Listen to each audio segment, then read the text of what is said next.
പ്രതിഷേധക്കാരും സുരക്ഷാ സേനയും തമ്മിലുള്ള ഏറ്റുമുട്ടലിൽ പാക് അധീന കാശ്മീരിൽ 12 പേർ കൊല്ലപ്പെട്ടു. 4 ദിവസമായി തുടരുന്ന ഭരണകൂട വിരുദ്ധ പ്രക്ഷോഭത്തിൽ ഇതുവരെ 200-ലധികം പേർക്ക് പരിക്കേൽക്കുകയും ചെയ്തിട്ടുണ്ട്. 38 പ്രധാന ആവശ്യങ്ങൾ നിറവേറ്റുന്നതിൽ സർക്കാർ പരാജയപ്പെട്ടതിനെ തുടർന്ന് ആരംഭിച്ച പ്രതിഷേധങ്ങൾ മേഖലയിലെ സൈനിക അതിക്രമങ്ങൾക്കെതിരായ വലിയ പ്രക്ഷോഭമായി വളർന്നു. പ്രതിഷേധം അടിച്ചമർത്താൻ സൈന്യത്തിനെ ഉൾപ്പെടെ വിന്യസിച്ചതോടെയാണ് ഇത് പാക് സൈന്യത്തിനെതിരായ പ്രതിഷേധമായി മാറിയത്.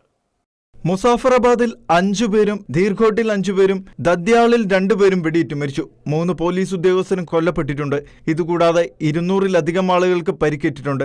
ഇവരിൽ പലരുടെയും നില ഗുരുതരമാണ്. മിക്കവർക്കും വെടിയേറ്റാണ് പരിക്ക്. പ്രക്ഷോഭം അടിച്ചമർത്താനായി പഞ്ചാബിൽ നിന്നും ഇസ്ലാമാബാദിൽ നിന്നും ആയിരക്കണക്കിന് അധിക സൈനികരെയും എത്തിച്ചിട്ടുണ്ട്.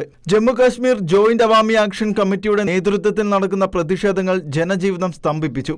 പാകിസ്ഥാനിൽ താമസിക്കുന്ന കാശ്മീരി അഭയാർത്ഥികൾക്ക് സംവരണം ചെയ്തിട്ടുള്ള പാക് അധീന കാശ്മീരിലെ 12 നിയമസഭാ സീറ്റുകൾ നിർത്തലാക്കണമെന്നതാണ് പ്രക്ഷോഭത്തിന്റെ പ്രധാന ആവശ്യം. സെപ്റ്റംബർ 29-ന് പ്രതിഷേധം ആരംഭിച്ചതു മുതൽ വിപണികളും കടകളും മറ്റ് വ്യാപാര സ്ഥാപനങ്ങളും അടഞ്ഞുകിടക്കുകയാണ്. പ്രതിഷേധം തടയാൻ മൊബൈൽ, ഇന്റർനെറ്റ്, ലാൻഡ് ലൈൻ സേവനങ്ങളും പൂർണ്ണമായും തടഞ്ഞിരിക്കുകയാണ്. അതേസമയം യുണൈറ്റഡ് കാശ്മീർ പീപ്പിൾസ് നാഷണൽ പാർട്ടിയുടെ വക്താവായ നാസിർ അസീസ് ഖാൻ വിഷയത്തിൽ അടിയന്തരമായി ഇടപെടണമെന്ന് ഐക്യരാഷ്ട്രസഭയോടും അന്താരാഷ്ട്ര സമൂഹത്തിനോടും അഭ്യർത്ഥിച്ചു. ജനീവയിൽ നടക്കുന്ന UN മനുഷ്യാവകാശ കൗൺസിലിന്റെ 60ാം സെഷനിൽ സംസാരിക്കവെ പാക് അധീന കാശ്മീരിൽ ഒരു മാനുഷിക പ്രതിസന്ധി ഉണ്ടാകുമെന്ന് ഖാൻ മുന്നറിയിപ്പ് നൽകുകയും അന്താരാഷ്ട്ര ഉടമ്പടികൾ പ്രകാരമുള്ള തങ്ങളുടെ കടമകളെക്കുറിച്ച് അംഗരാജ്യങ്ങളെ ഓർമ്മിപ്പിക്കുകയും ചെയ്തിരുന്നു.